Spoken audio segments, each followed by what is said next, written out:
Hello there, welcome to By the Way with Pastors Charles and Lawrence. Good to have you, Pastor Lawrence. Thank you. Great. I'm hoping to have a good time with him. Of course, we want to talk about something that is really burning.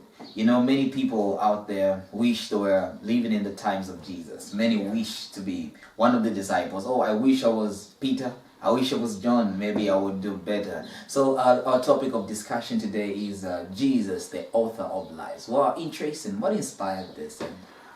Several years ago, I think I was reading a book. If I can remember, the title of the book is In His Steps. Okay. In His Steps. And I came across an acrostic, J, is it WWJD? Oh, okay, interesting. I'm interested. Have you come across that before? No, this is the first time. Yeah. You have seen wristbands written Yes, WWJD, which stands, some people say, what would Jesus drive? Oh, really? Trying to fit him in the 21st century. Yes, Okay. yes. But actually it meant, what would Jesus do? Okay. And it's quite a very good piece. But it got me thinking that question is not complete. That question is incomplete. It's a good question, but something is missing. Well, in what's that question. missing there? I'm interested. Yeah. What would Jesus have me do? Wow, that's interesting. So that's your version of it. That's your understanding. Yes. What would Jesus have me do? Because when you say, what would Jesus do, it's so remote, It's like you are not involved. But what would Jesus have me do? So if I get you right, this is about like partnership. You participate with Jesus. Like actually, when you invite Jesus to live in your heart, it is quite a process. Okay. Because when Jesus comes in your heart, in your life, He rearranges everything Well, in your life. I'm really interested. I don't know about you, but that's an interesting introduction. So let's go into the details and let's hear this. Of course, we are basing everything on the Bible. Our doctrine is not about human understanding or what. No, Yeah. It's about what the Bible really says. So we get to that, and I'll let him talk and make us understand this. Yeah, there is a verse in Hebrews chapter 12, and the finishing part of verse 1, or verse 2 rather, it says, looking unto Jesus, the author and finisher of our faith, who for the joy that was set before him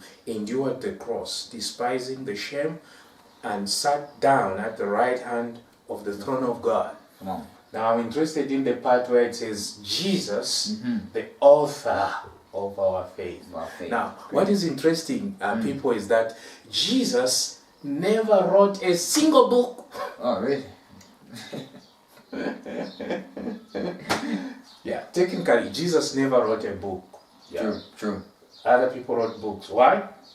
Because of this verse.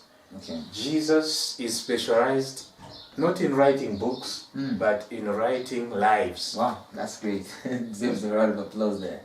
Yeah, he writes lives. He's writing my life. He's writing your life. When you give your life to him, he erases whatever was written on it by tradition. Wait, so excuse me. So you just said Jesus never wrote a book, but we live in a time where if you don't write a book, you're not an author, or you don't come up with any concept, you're not happening. So in this time, would we say Jesus is not happening if he lived in our time? Well, would he write a book if he lived in our time?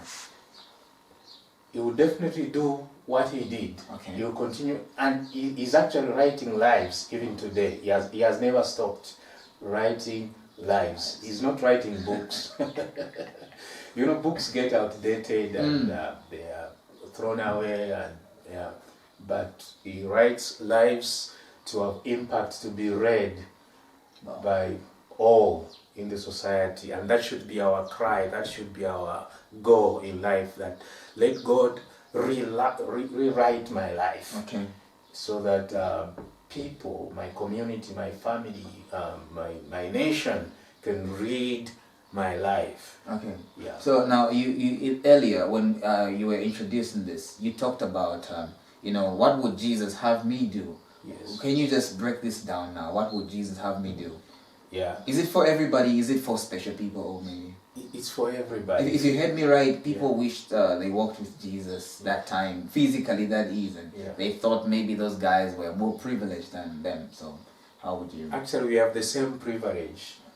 Even today, we have the same privilege which the disciples had to walk with Jesus, because Jesus is able to come into our lives. So let me just enlighten that by another scripture from 2 Corinthians chapter 3 and verse 2.